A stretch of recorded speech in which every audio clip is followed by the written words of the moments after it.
Bonsoir tout le monde, bienvenue au face-à-face de décembre 2010 de Garde Savard et Kangourou Santé. Pour moi cette année, décembre c'est un mois un peu spécial parce que l'an passé, décembre, c'était pas mal le mois où j'ai vraiment décidé clairement que 2010 serait l'année où je reprendrais ma vie en main puis que je mettrais ma santé en avant. Puis c'est le fun un an plus tard de voir que j'ai perdu 100 livres, que je suis plus en forme, que j'ai plein de projets, que je me suis jamais senti aussi bien.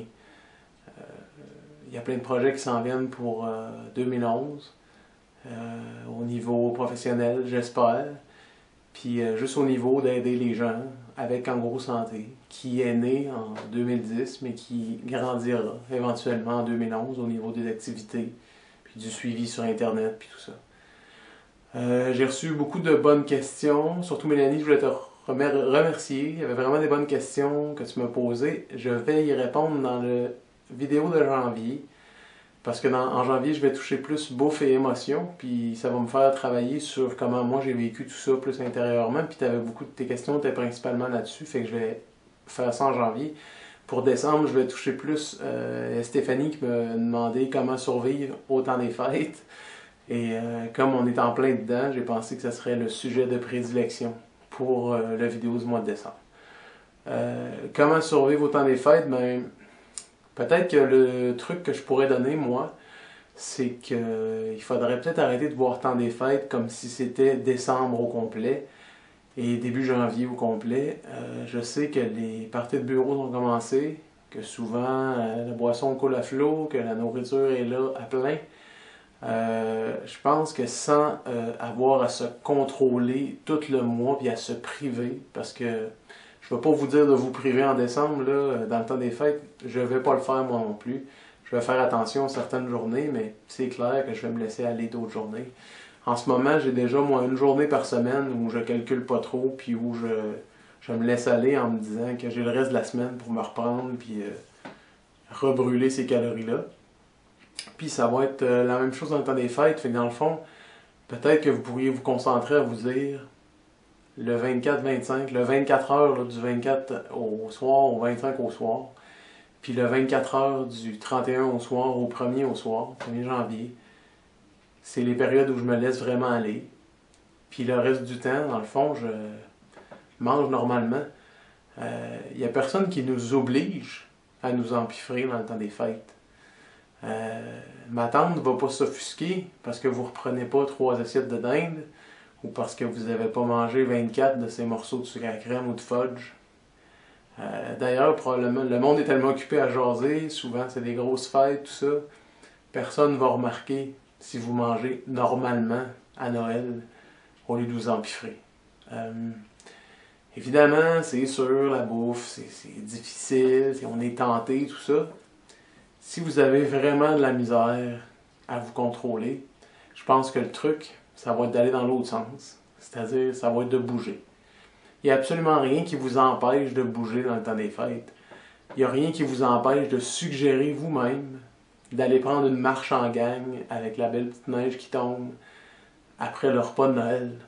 Une marche de 20 minutes après le souper, ça peut faire du bien. Ça peut brûler des calories de certains aliments de trop que vous avez peut-être mangés ou sur lesquels vous avez exagéré. Puis ça va vous faire bouger. Puis ça peut juste être bon pour vous. L'autre façon, je n'aurais pas dit ça il y a quelques années, mais maintenant, les consoles de jeux vidéo sont tous rendus avec des options, des jeux où on peut bouger. Il y a la PS3 Move, il y a la Xbox 360 Kinect, et il y a principalement, parce qu'elle est sortie depuis plus longtemps, la Nintendo Wii. Je suis sûr que si vous faites une fête en famille, qu'il y a beaucoup de gens qui viennent, un gros réveillon, c'est sûr qu'il y a au moins un neveu, une nièce, un mononcle, un cousin qui a une Wii. Ou qui a une des autres consoles dont j'ai parlé avant. Puis ça serait une bonne façon de faire bouger le monde tout en s'amusant, parce que c'est vraiment le fun. J'ai pu le tester la semaine passée. C'est d'ailleurs pour ça que j'ai décidé d'en parler dans la vidéo, parce que je l'ai essayé moi-même la semaine passée lors de la fête de ma filleule. On avait bien mangé au souper, j'avais trop mangé, sérieusement, presque à pas filer. Puis mon garçon jouait à la Wii au sous-sol, puis il était en train de jouer avec la Wii Fit. Puis sur la Wii Fit, ben, il y a plusieurs petits jeux physiques, dont un qui était un jeu de jogging. On s'est lancé des petits défis, c'était un jogging 10 minutes, avec la manette dans nos poches, à jogger sur place. Il fallait faire la plus longue distance possible sur place en 10 minutes. Puis on s'est relancé la balle comme ça, des petits défis. Je me suis trouvé à faire 2 fois 10 minutes de jogging sur place, que j'ai d'ailleurs dû me changer après parce que j'avais eu très chaud. Mais c'était vraiment le fun. Puis je filais mieux après d'ailleurs. J'avais l'impression que c'était moins grave si j'avais exagéré sur la bouffe. Puis c'était pas juste psychologique, physiquement, je me sentais mieux. J'avais l'impression d'être moins plein, puis d'être moins bouffi, moins inactif. Fait que ça peut être une super bonne option. Donc on parle de la marche, on parle de jeux vidéo actifs. On peut parler aussi de karaoké. Ceux qui ont Vidéotron, je ne sais pas s'il y a ça sur Bell aussi, mais il y a même je sais que sur Vidéotron, il y a une option qu'on peut.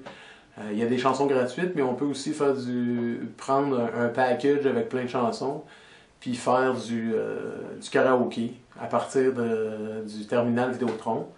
Il y a peut-être des gens qui ont des machines, il y a peut-être moyen d'en louer une pour dans les fêtes. Il y a moyen de le faire à partir de l'ordinateur. Chanter, c'est une façon de brûler des calories. C'est une façon de dépenser de l'énergie. Puis c'est amusant. Si ces options-là ne vous intéressent pas, il y a toujours le bon vieux réveillon dansant. On peut tasser les tables, les chaises, les divans, se faire une piste de danse, puis danser. Danser, c'est amusant. Pour moi, faire la fête, c'est ça. C'est danser. C'est pas juste jaser sur le divan. Moi, les souvenirs que j'ai des réveillons chez nous, c'était beaucoup plus... on se réunit le soir pour le réveillon, on mange, on ouvre les cadeaux. Évidemment, les enfants jouaient, là, mais quand je pense aux adultes, c'était plutôt on s'assoit sur le divan en gang, puis on jase. Tout le monde va se coucher. Le lendemain, il y a un brunch chez ma tante. On mange encore pas mal. On s'assoit, on jase. Le soir, il y a un souper chez un autre mon oncle. On mange, on s'assoit, on jase. C'était pas super actif, il n'y avait pas d'activité dehors. Puis c'est pas parce qu'il n'y en avait pas qu'il ne pourrait pas en avoir maintenant. Fait que moi, je vous dirais, prenez le collier, prenez sur vous la responsabilité de faire bouger votre famille. Je suis sûr qu'il y a plein de gens qui vont emboîter le pas. Il y a peut-être des mononcles, des matantes, des grands-mamans qui sont moins en forme, mais peut-être qu'ils embarqueront pas. Il n'y a rien qui les empêchera, eux, de continuer à jaser sur le divan dans le salon.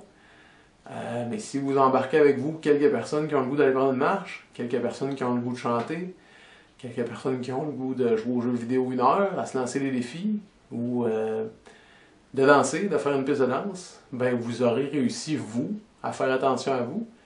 Vous aurez peut-être allumé une petite flamme dans la tête des membres de votre famille. Puis vous aurez réussi à faire bouger votre famille. Maintenant, je vais parler un peu bouffe et émotion.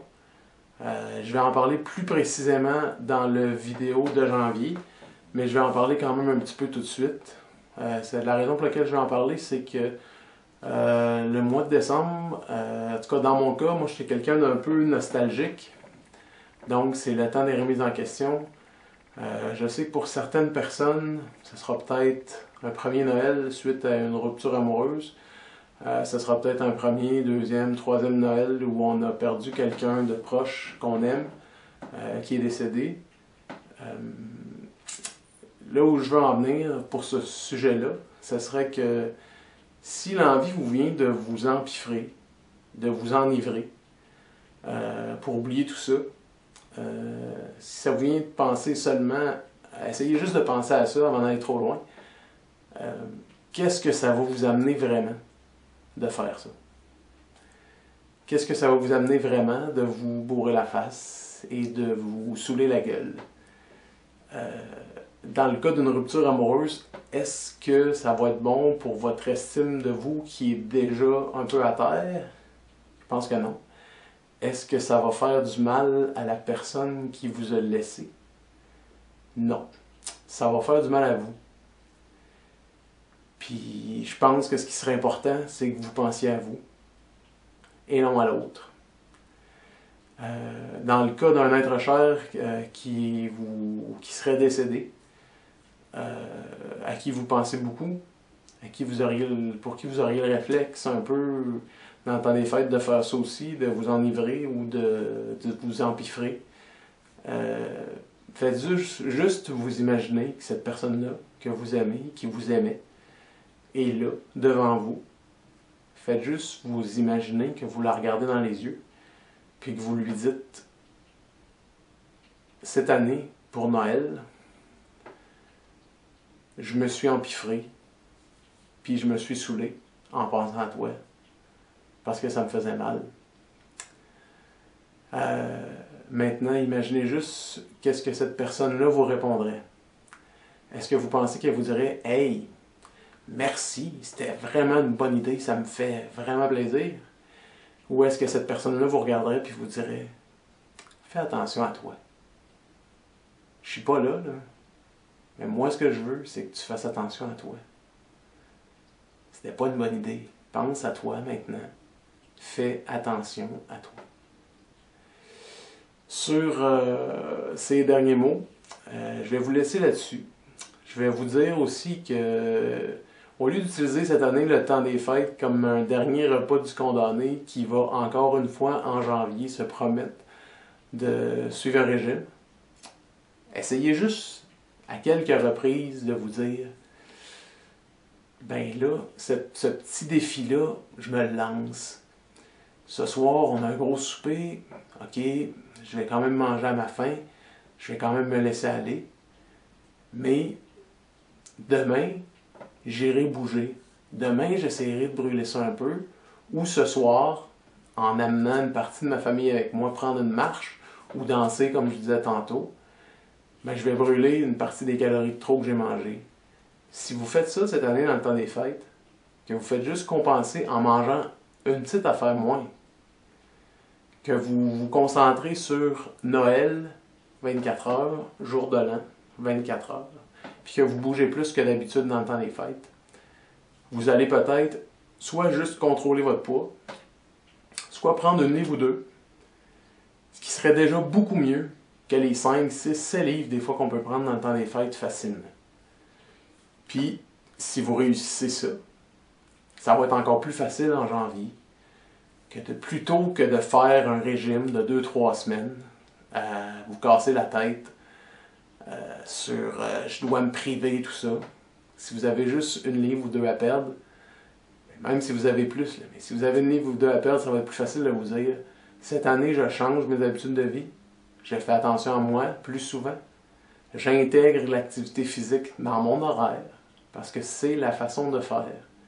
Vous devez intégrer 30-45 minutes d'activité physique dans votre journée, comme si c'était un repas, comme si c'était prendre une douche, comme si c'était faire l'épicerie à la fin de la semaine. L'activité physique ne doit pas devenir une activité spéciale, quelque chose qui arrive jamais. Ça doit devenir une activité intégrée, normalement, à votre horaire. C'est tout ce que ça prend.